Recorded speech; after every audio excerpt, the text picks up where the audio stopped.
escalated quickly. I have some work to do with my flower pots. Thank you, Daniel.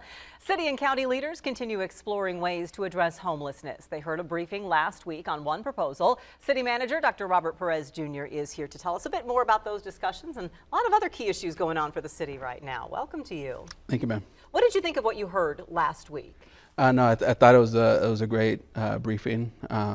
Definitely appreciated the fact that our partners at Shawnee County joined with the City Council to actually hear the briefing. For me, I feel it's going to be a joint effort that City and County will be working on together as collaborative partners. As far as the actual content of the briefing, I thought it was great. Definitely laid out some key leaders as to who should be doing what.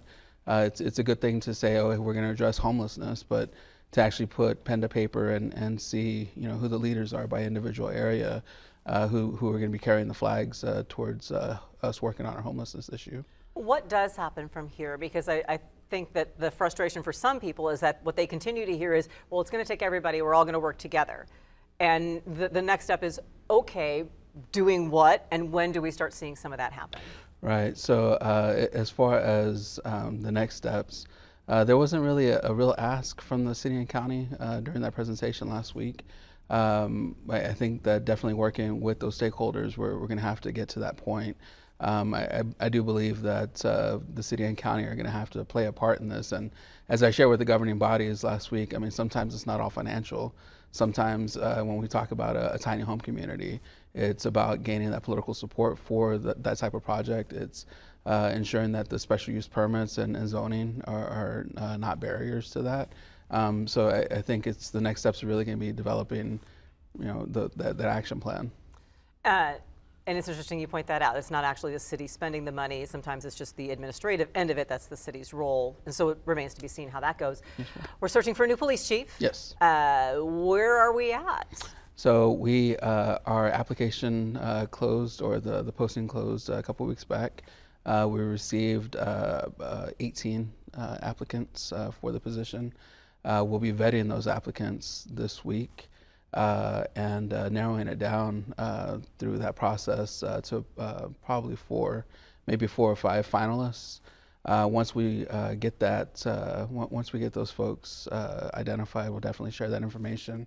There'll be a public meet and greet November 6th at Hotel Topeka. I believe starts at 5:30, and then the following day, it's all-day panels, community panels. The public or the media is going to be involved in the panel, or a panel, law enforcement panel, and then a panel made up of the governing body. How far ahead of time do you plan to announce the finalists? Is it going to be like only a day or two ahead of that November 6th, or do you think further along than that? At least a week, okay. 2 weeks if possible. But again, I mean, today's the 14th, so yeah. The month is going so fast. What kind of a mix is there? Is there a sense if you're leaning toward internal candidates or external candidates? I've said all along that whoever the best candidate is for our community, whether they be internal or external, that's what I'm looking for.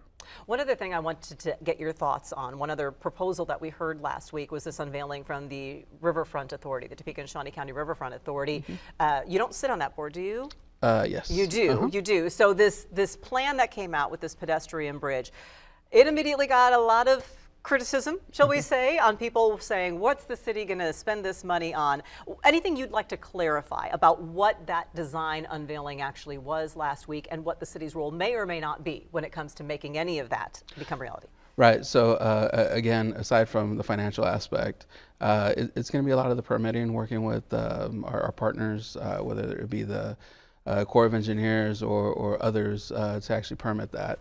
It's not just the bridge. There's also planned mixed-use development along the riverfront. So I mean, the city is definitely going to be involved in the permitting of that as well.